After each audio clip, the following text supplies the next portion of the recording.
project and then add my media. Where is my media? It's located at this address. I copy its address and add the media in the usual way. As original, I can view this now. I select original and paste the destination folder address in this section. And I also import this model into the 3D Vista software. Well, thank God up to this point, even that Copics model hasn't caused any problems, but there's a rather funny issue that's come up.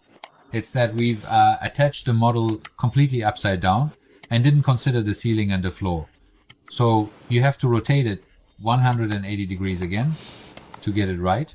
But we won't bother with it anymore. Everything has gone well so far, so we'll just keep going like this. Because we just wanted to show you how you can connect the floors together. And now, inside the twists, I also want to show you how you can separate the floors from each other. For example, now I'll start from the beginning and introduce these tabs in the twist to you one by one. Let me go and close Blender. I don't need it anymore and I don't want to save it either. Alright, that's that. The first thing we do when we import our 3D model into the 3D Vista software, we go to the settings tab, that is, we select the 3D model from the 3D tab and then go to the settings tab. The first thing we do for it is to choose a thumbnail for it. You can set the model from any angle you want to appear in the thumbnail. Basically, you bring it forward and select an image like this. Well, the image didn't turn out that great. You can see these triangles here. I don't want the triangles to be visible. I don't want these meshes to be visible. To do this, I go to the light tab in the 3D panel after selecting my model. Then I choose bake texture and I remove these lights. Let me point that out to you right here. If I don't use light or a texture color, my model will be dark. So I need to shine some light on it to make it bright. Well, when my light is directional, you can see that this light is directional. Directional light creates shadows, and these are triangulated meshes. When light hits one side of a triangle, it casts a shadow on the other side, creating a shadow behind it. This is also called shading. So it's better if you're going to do lighting to use diffuse light. But in my opinion, you should just use bake textures, use the light from the texture itself. That's exactly why I increased the saturation of the colors and made my model brighter, so that I don't have to do lighting here, because this very lighting makes my project heavier. When this project is displayed online, the lighting itself has to be processed by the environment. Even during display, it has to process highlights and shadows for you, show you reflections in real time, and process the colors on the spot, and this will slow down your final output. So I don't do lighting in 3D based projects, unless your tour is going to be presented offline. If you're going to present your work online, you won't be able to use it. But if it's offline, there are some great features and you can really make good use of them. You can create some really beautiful effects.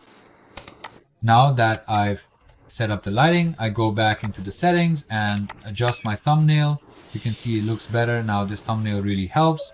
When you have a lot of 3D models, you can assign a separate thumbnail to each one in 3D Vista, which then allows you to distinguish between them. You can identify which one is which. Alright, the next point is something you already know from the comprehensive 3D Vista tutorial. I've explained all of these to you one by one. By any chance, have you worked a lot on this model? In 3D Vista, have you added hotspots to it, placed some objects on it, or assigned actions to it? You've set it up to perform certain tasks, connected some parts of the interface to this model, and then in the middle of your work, you suddenly realize, like today, you suddenly realize that your model needs to be fixed from start to finish. What should you do with it? Should it be fixed? Does that mean you have to redo everything from scratch? No, fortunately, no matter how much work you've done, you can save everything at every stage and continue. You just fix your model, you go into Blender or whichever step you made a mistake in and correct it. You create the final model, and once the final model is ready, from this section C, there's an export folder. You go there and select that model. Once you open it, only that model gets replaced with the new one, and the rest of the components stay in place and keep working. All the hotspots and components remain in their original positions. The important point is that nothing should have changed. Even the name of that model must be exactly the same as the name of this model, and the number of components should be identical. Now, the sizes might change, but the number of components that is in your object section here, we had 3 objects. Yours must have the same ones as well. Nothing should have been added to it. Nothing significant should be added that could actually cause issues with the parts that are connected to the previous model, like the hotspots, like the actions and other elements that are in the shell. Well, another point to consider is defining the scale, right? Here, because 3D views also has a measuring tool, when you publish it, you can add hotspots to it, just like in Metaport. You can place a point on it, so that by clicking, the measuring tool is activated and you can take measurements in the model, and for that purpose your model's measurements will be accurate. For example, I know that this table is 2 meters long, so I come in and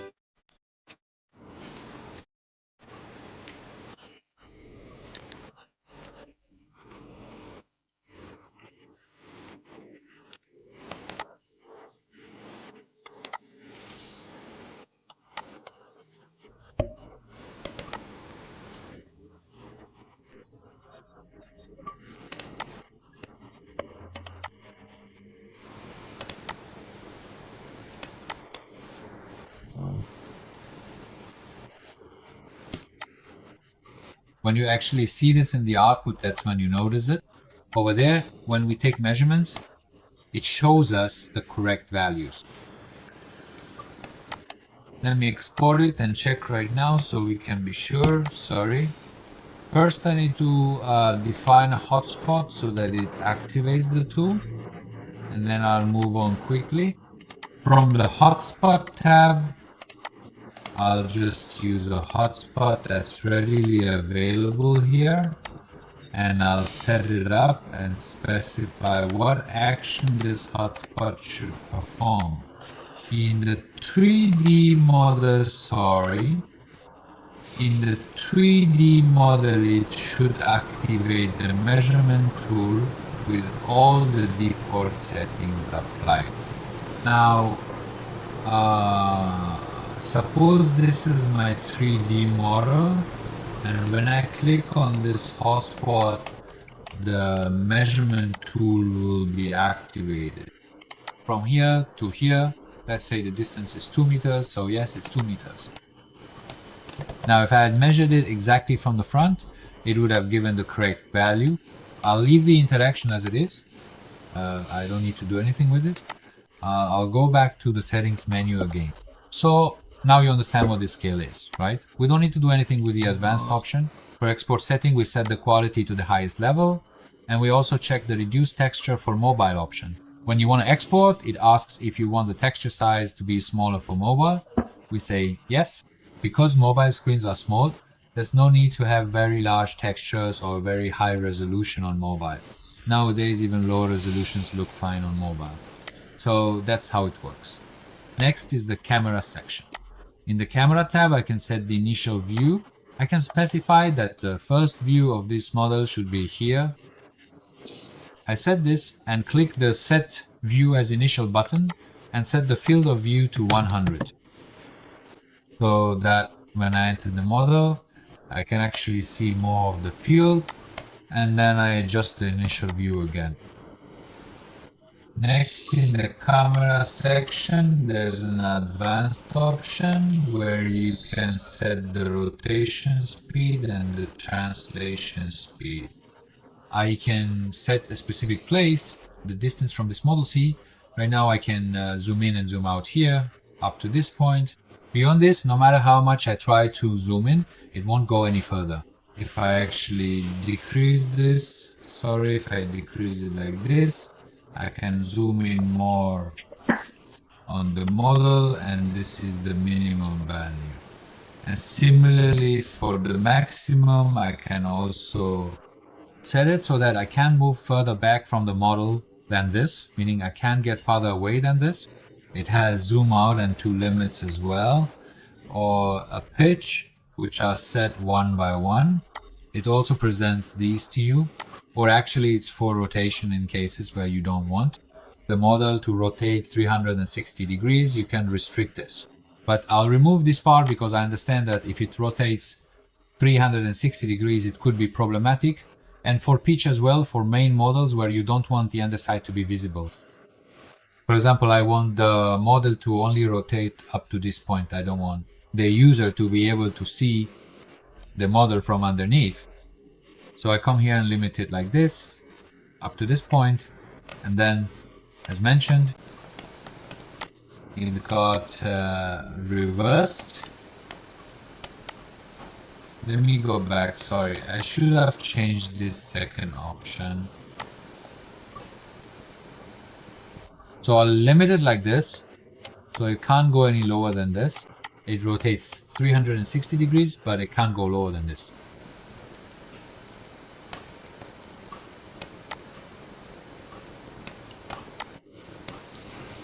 Next, there's the camera limit option, which again sets restrictions for the camera. I'll move this one forward a bit as well. Basically, that virtual camera is like the user's eye, viewing the model from a distance. How far should it be able to move away? Very well. Next, I can define a view. For example, I want to define a view so that by clicking on a specific object or element, it comes into the scene and shows the model from that angle. For example, I want to have a top view. This will be my top view, and I'll set a view for it and give it a name. Using this option in the views, I click on this plus sign and this view is set for me. I'll name it plan view. So every time I click on this plan, it comes up and shows me the plan. Or for example, if I want it to show like this, I'll create another view, name it, and set it to perspective Z. It's in perspective now. So the plan is in perspective like this. And the next section is the sequence section. This is where I can define sequences, but I won't go into this part because I want to cover the general concepts. The same views I've defined, I can add more of them, then arrange them one after another, assign them a duration, and tell it to create a film sequence for me. It's as if an object, like a drone, is flying. For example, it moves from the plan view to the perspective view and then to the next view. For instance, it comes from inside the room to here, zooms in and enters the room. In this way, I can use sequences to create this effect, but right now it's not really necessary and I won't go into it. They go into the hotspot section because I've created my 3D model. Now I want to connect the 360-degree images to it as well. Alright, in the hotspot section here, you can actually add hotspots info hotspots, the kind of hotspots you want to place on your 3D model, just like the hotspots I showed you at the beginning of the tutorial on the model in Matterport. For example, you go to hotspot or you want to add an animated info hotspot on it. For instance, you want to place this in a corner of the room and add some information. You want to display it after you've added the hotspot. Now, you can assign an action to it, meaning when someone clicks on the hotspot, for example, an info window opens or other options, which are explained in detail. I've explained these in detail in the comprehensive virtual tour training section, so I won't go into it here. I'm just going to cover a few things here that weren't included there, like this 3D model. I'll go over what sections it has and how you can use them. I'll introduce them to you. For example, for all these hotspots, let me enable the measurement tool. For that, I click on this section in the action menu, on this part in the 3D model, and select measurements. Instead of measurements, I can set it so that when I click on this info wind or info hotspot, it switches to the plan view. How do I set that up? Should I leave it as measurements or create another hotspot? This action is fine. I'll place it in this corner like this. And what should the action be? I'll set it so that when I click on this, it shows the plan view Well, the features available in this 3D model include Open 3D Model and Show. There's also View, which is the one I need to set up right now. The next one is Sequences. If I have a sequence, if my model has animation, if I have a lamp, I can turn it off or on. What is Environment? It's the surrounding space, and Variant, as Faham explained earlier, is similar to Object, which comes next. I can show or hide it, and I have this measurement tool, and I select Show View. Which view? For example, I say Plan, and now if I preview it,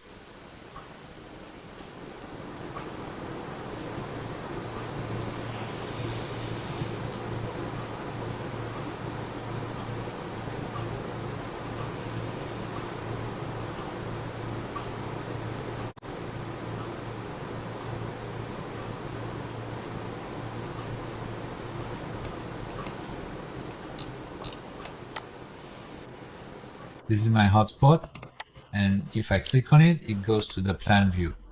And this is my measuring tool, which gets activated when I click on it, allowing me to measure the length of this room. I can also measure its area like this, and the story continues. All right. I'm going back to the 3D model. I've explained these two hotspots to you. Now I select one of these to adjust its settings. I'll also explain its settings.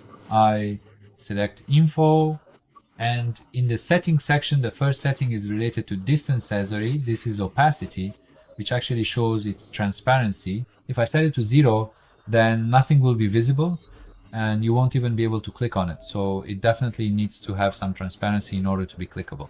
If you want to place an invisible hotspot somewhere, you can insert a completely transparent image, but keep in mind that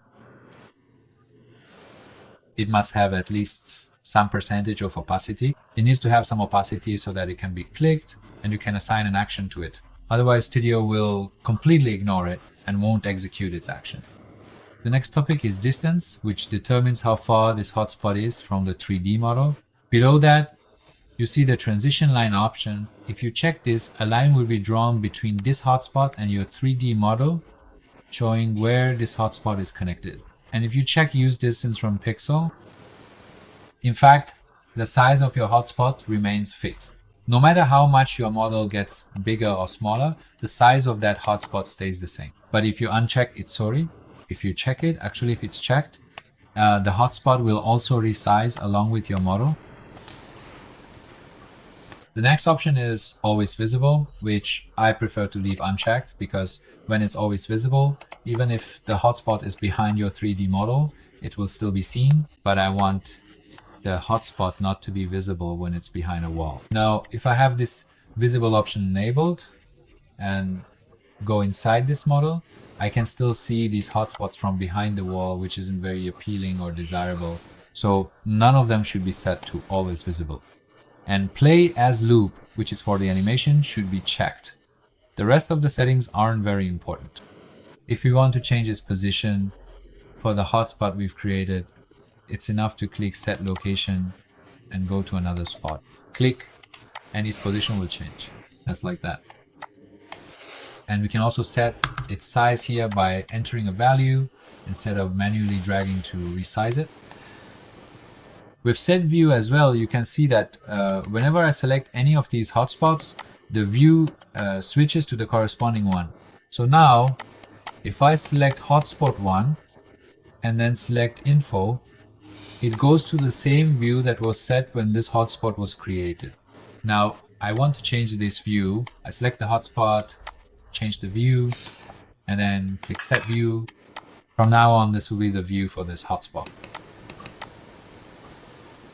Why is that? Oh, it was this one. So the view for this hotspot is now the new view we've set for it. And that's it. There's nothing important here anymore. The next tab is the Panorama tab. It's an important tab. In this section, we can connect our panoramas to our 3D model. All right. If you remember, during the photo and video shoot, we took a series of separate 360-degree photos that we now want to import and place here. I go into this 3D model and add media, panorama. I go to where I save the panoramas. I select Instapro 2 and the first panorama, just like all the others, and import it.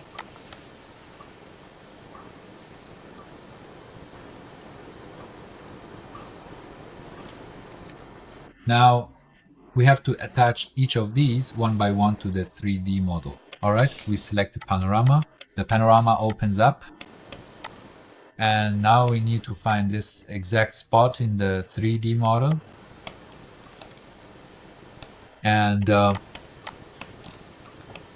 select the key points and tie points so that we can align them together. So I select the points that I can see both in the 3D model and in the panorama. One is this point, another is this point. And it's better if the 3 points are not on the same level or the same plane, so they can establish a more precise connection between the 3D model and the panorama, like this. Now notice that these two models are now linked together, and when you rotate one, the other rotates as well. If this doesn't happen, just click this refresh option once. When I click it, they connect to each other. Now I'll move on to the second panorama. If the panorama, first, second, and third. Okay, the panorama. My second panorama was mistakenly imported here, so it's been duplicated. I go and enter the third panorama, and I also move forward in the 3D model. See, your 3D model is in the flyover mode. That means you can move it around with your mouse. With the left mouse click and with the right click, you can rotate like this. Okay. With the up and down arrows on the keyboard, you can look up and down, and with the left and right arrows, you can actually turn your head and look around. And with W, you move forward. With S's, you move backward. With D, you move to the right. And with A, you move to the left. With E, you go up in height. You go up with E and come down with Q. All right, I'm moving forward here, and I turn.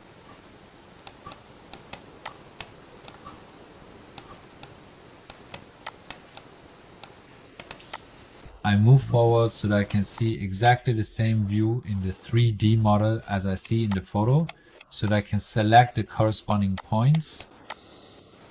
Try to pick very obvious points. Points that are exactly clear. For example, this point, I select this option, and in this photo, it's exactly clear that it's here. And this corner of the table, this lower corner, it's exactly clear that it's here. Or this mouse on this pad, it's exactly clear that this mouse is on this pad, and in this way they are connected together.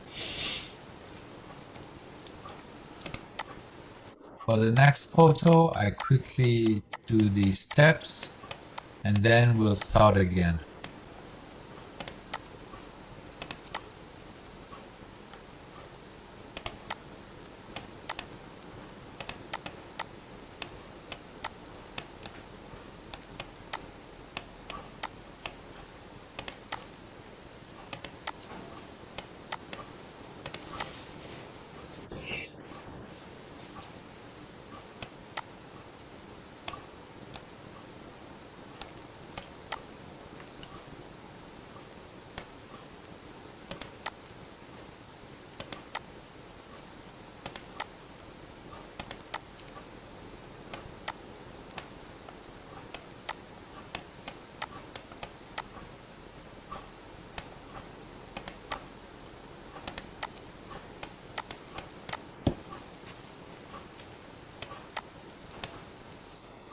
So I took one of my photos in HDR so I can show you these features as well to explain what they are in the software. in 3D Vista, when your camera supports HDR photography, adaptive HDR, you can import the photo as HDR into 3D Vista. HDR photos are actually images where the camera takes 3 photos in a row, though. It can be more like 5 or 7 with different exposures, meaning it captures 3 different photos with different exposure settings. Let me extract these so I can show you. As you can see, with different exposures, first with a very high exposure, then with a very low one, and then an average one, it takes 3 photos so it can cover all the areas that are either too dark or too bright. For example, in this photo, you can see that nothing outside is visible, and in the next photo, you can see that nothing inside is visible. It's dark, but the outside is completely clear. And the last photo is something in between these two. Therefore, the 3D Vista software can handle these 3 photos together, provided that I select all 3 and compress them into a zip file. By compressing them into a zip file like this, I can import this zip file into the 3D Vista software through Adaptive HDR. And the good thing is that I go into Panorama, Adaptive HDR. Look, when I'm looking outside in this section, the outside becomes completely clear for me and the inside gets dark. And when I turn back toward the inside lights up like this and I can see inside very well. Or for example, where the curtain was very bright, when I look here, it becomes clear and I can see it very well. In fact, it gives you the same feeling as the real human eye. Let me go back to the 3D model and connect the last panoramas as well. Okay, as you can see, my model just rotated and it's really hard for me to go back inside this model and find it again. To quickly find the spot where I wanted to attach the photo, all I need to do is bring up the previous panorama I created and rotate it toward the window, like this, and the model itself will be positioned the same way. Then I go into the next panorama, and all I need to do in the 3D model is move forward a bit to quickly find the corresponding points like this. Here, here, and here. And I should also select a point that's not on the same plane, like here. This way I can attach the last photo as well. Alright. Let's do a preview together so I can point something out to you, and then I'll come back and finish adjusting the settings. Okay, it automatically created these hotspots in 3D. When I embedded the panoramas with the 3D model and linked them together, it automatically created these hotspots. When I click on them, it takes me into my 360-degree images. And by clicking on these hotspots, I can move between the panoramas as well. So what happened? Take a look. First, it created a hotspot that is placed on the 3D model. And then it also created a hotspot, meaning it automatically understood the connection between these panoramas and created a hotspot for that as well. And you can see that now inside this panorama, I have 3 other hotspots which allow me to move to the other panoramas as well, just like this. Right? Now, these hotspots might not have the appearance or placement you prefer. For example, you might not like having a hotspot above the wall that transfers you to another panorama in this way. Even though the transition and everything are accurate and match perfectly, you might still prefer to have the hotspot on the floor, for instance. What should we do? Let's go back to the 3D model. Hotspot. Panorama section. We click on this use click and go option and preview it again. Now, in this mode, those ugly black arrows are gone, and instead there are a series of ring-shaped circles placed on the floor. These are much better. It looks better. And when I click on one of these, I enter the model, but inside the panorama, those ugly arrows are still there. So where should I change these? Let me check if I have hotspots inside the panoramas. Well, I don't see any hotspot here whose icon I could actually change. Let me go to the 3D model, to the hotspot section. These hotspots are also the ones that are actually on the 3D model itself, meaning inside the panoramas. Again, I don't see any hotspot. Let me go here into the panoramas and enter one of them. Still, I don't see those other hotspots here so that I could change their icons. Now, I'll select one of these hotspots. For example, I'll select this one.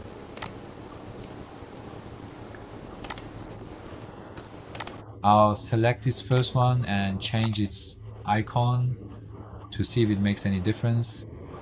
For example, I'll set the go to floor icon to a circle. I'll select one of these. I'll choose this circle and select it so its icon changes. See, its icon changed here. Let's check if its icon also changes inside the panorama.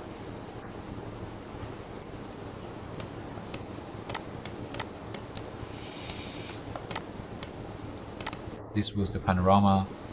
Well, the rest are arrows. Now I'll enter one of the panoramas. Actually, the hotspot in the opposite direction should have its icon changed too. Yes. Here, its icon has changed. However, its position is still too high and I want to bring it down and attach it to this floor. So I select this hotspot and decrease its distance. In this way, I lower its distance until it reaches the floor of this 3D model. Now, let me preview it again.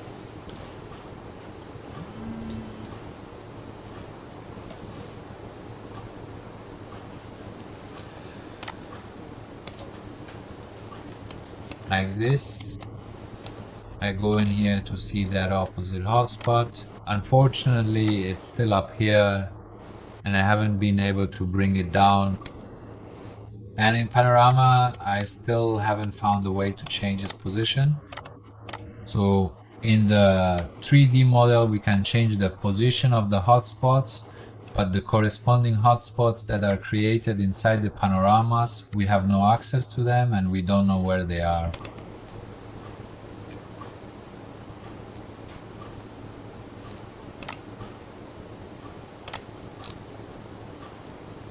And what we can do is select each of these hotspots we've created one by one. In this section, we click on exclude from hotspot in this panorama. We don't want this hotspot, which is actually misshapen here. First of all, it's misshapen, and secondly, it's not even in its proper place. If it were at least in its right place, meaning if it were lower, maybe it would be more acceptable, but we want it gone from there. So we select the hotspot. In the panorama section, we select the hotspot. Basically, we select the link panorama and check the exclude from hotspot in this panorama option. In the same way, we exclude each one by one. We are telling the panorama to remove the hotspot so that hotspot no longer exists in the panorama. And now I'll preview it again.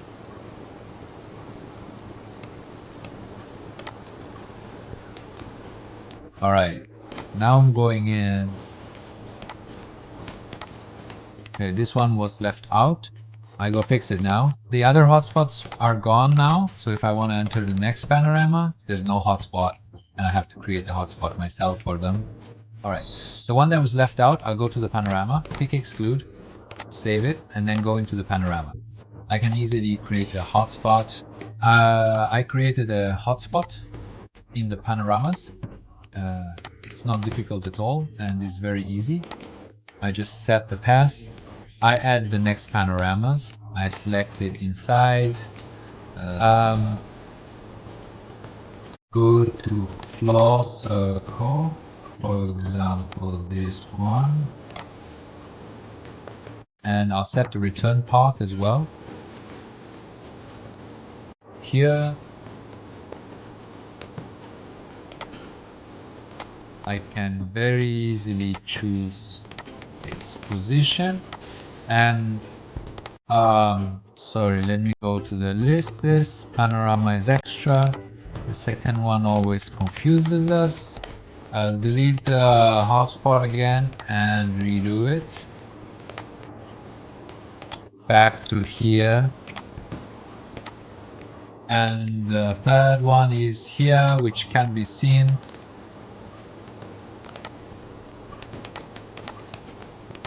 I'll go here.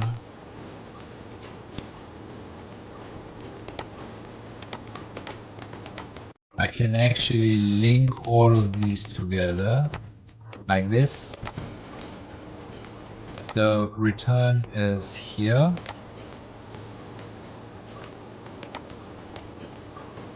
This one, again the return is here. And this one, again it returns to this side. And in this way, now in this last one, I can again add the previous one and return. And the one before that, it depends on you. Just remember the sequence and order of the photos. For this one, it's on this side. Its return is here. This one too is on this side. Its return is also to this side, and so on. I don't want to spend more time on this here. Well, even though these might not look good, we have a way to hide them and create a better look. Let's go to the project tab. We activate the navigation and click and go section, and we turn off the circles completely so that they're invisible. Now let's do a preview and see how our work looks. Okay, we click, it enters the panorama. And as you can see, now I no longer have those hotspots. But as I move the mouse around, I can navigate to any part. From right here, I can enter one of the panoramas. In this way, I can enter one from here, and as you can see, it's really good. We can move from one photo to another, like this. Let's go back and enter the 3D model again, so I can show you the rest of the tabs. I've already explained hotspot and panorama to you. The next tab is environment, which actually lets us set the color for the surroundings of this 3D model. For example, we can give it a light or gray color, or even add a 360-degree photo. For instance, I'll bring in this second photo, which was extra, and set it up around this. And this photo was static. Sorry about that. I can even add a panorama photo that rotates along with my model, like this.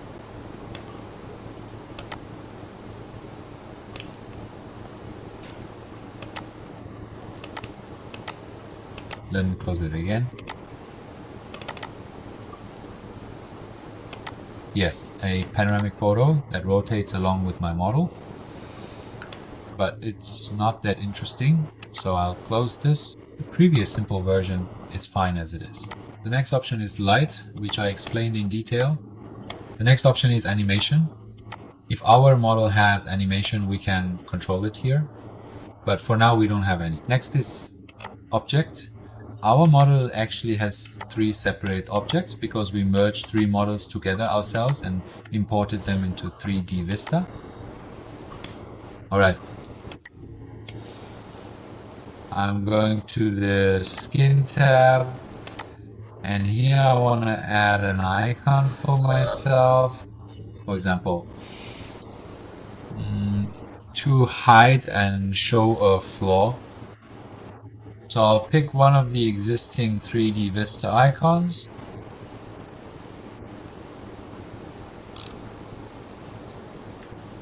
For example, I'll choose this one. Notice that by default, this icon is actually set to full screen. So I'll remove its action here and add my own action to it. what do I want this icon to do? I want it to go into the 3D model and hide an object. In this model, which object should it hide? For example, let it hide the second and third ones and only show the first one. Alright, that's it. And let me add another one. Let me add another icon like this.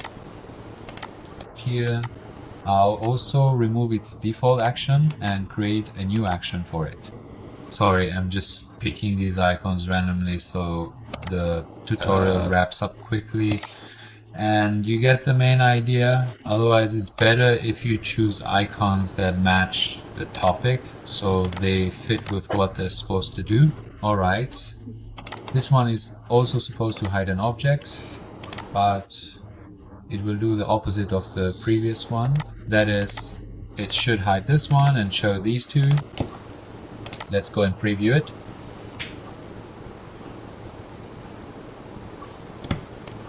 Alright. These are my 3D models. By clicking this, these two objects which, for example, belong to the lower floor were removed, and vice versa. The upper floor model was hidden and the lower floor became visible. But there's one more thing, the hotspot of the hidden model. The hotspots are still visible. What should we do? We need to hide the hotspots as well. So this was the option. Here we also add a media control and tell it what to do.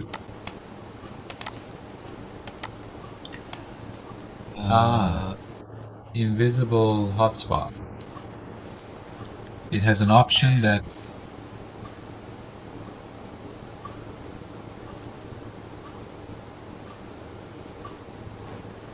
toggle hotspot visibility, hide hotspot.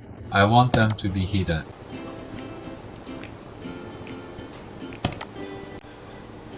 And for this one, when I click, I want the hotspots to be visible. Media control.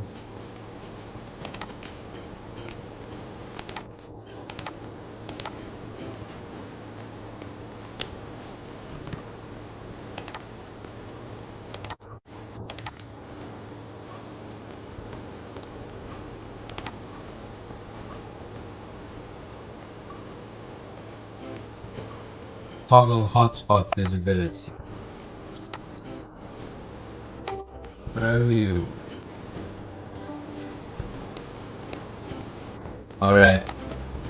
So we see that this option to hide hotspots doesn't work for those hotspots that are under. Click and go. Look. This one disables the hotspots, but these ones still remain. But we still have a solution. We go into 3D and find the hotspots. These are our hotspots. We go and define a tag for them. We call the tag hot. We assign the hot tag to each of them one by one. Let me copy the tag system so I can quickly copy paste it for all of them.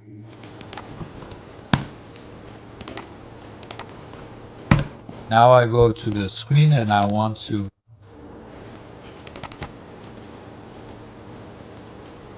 in addition to this, show hide the hotspot, hide the ones with the hot tag. So with this action, those hotspots should be hidden.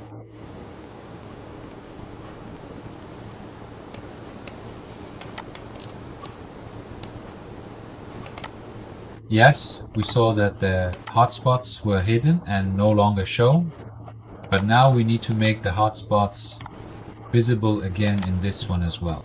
Show hot. I'm going through these steps intentionally for you because I've dealt with these issues myself and they've happened to me.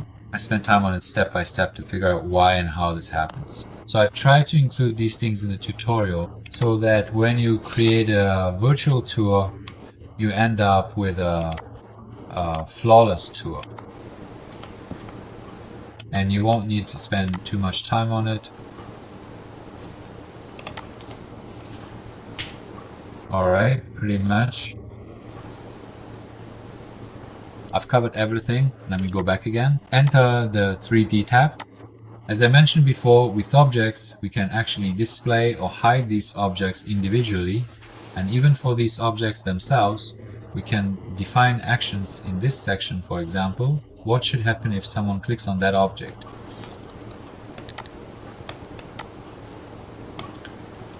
And this variant section works just like the object section. If, in fact, in our object section, we had completely separate objects, but in the variant section, I could have a room with several different types of wallpaper. When you are designing in Blender, for example, you have virtually designed a room. You apply one color of wallpaper to its wall, then go into the same Blender file and define a variant for it, and it gets added to that variant. You change the wallpaper color, you apply another color, so you have one model with 3 or 4 different wallpaper colors, for example, or other variations. For example, a car model with different interior upholstery colors and different exterior body colors. And when you export these, then in TD300, in the variant section, they will be displayed. So when you want to show the car, the user can click, they can see its black color, they can see its white color, and so on. In the effects section, you can also add several effects. Now I'll add these one by one. You see the change. When I added the first one, a black halo was created around it. The second one I added is ambient occlusion.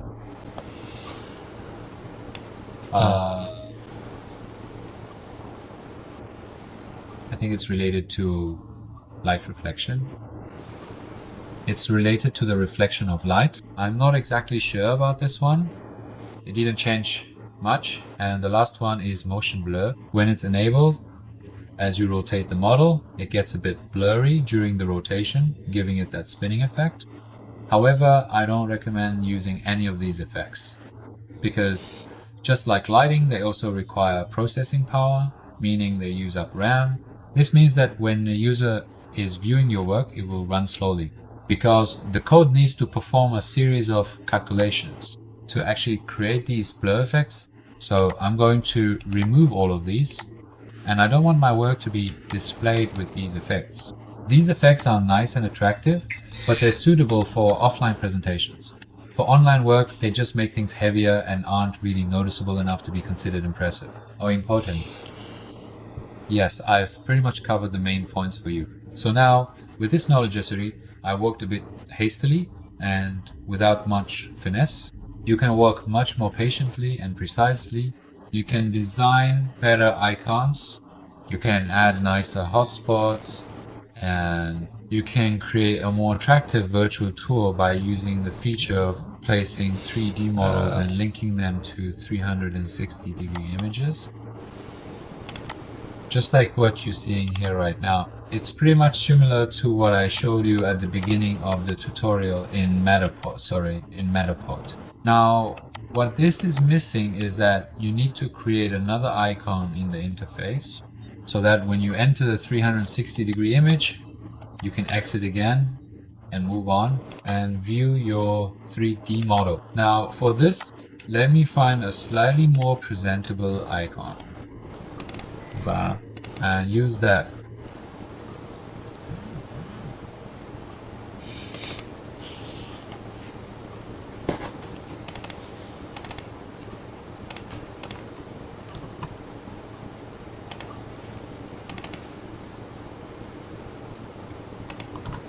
Alright, let's go to the interface section. Here I'll add an icon. From here I'll select one from my computer. I'll choose this red or black icon and place it. I'll resize it smaller in this corner. I won't spend too much time on its settings. I'll just go to edit style In the rollover section, I'll add another icon. I'll add this red one. It's actually the same icon. I just changed its color earlier, and that's it. Now what should the action be? When we click on it, open the 3D model, or just open it, open the 3D model from a view. We select a specific model, and then we say to open it from the plan view, show view and plan. Yes, that's it. Now this is always visible here.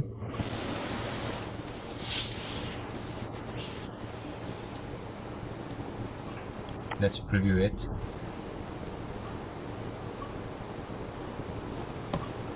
Alright, now look here. 3D model. Sorry, look here. 3D model.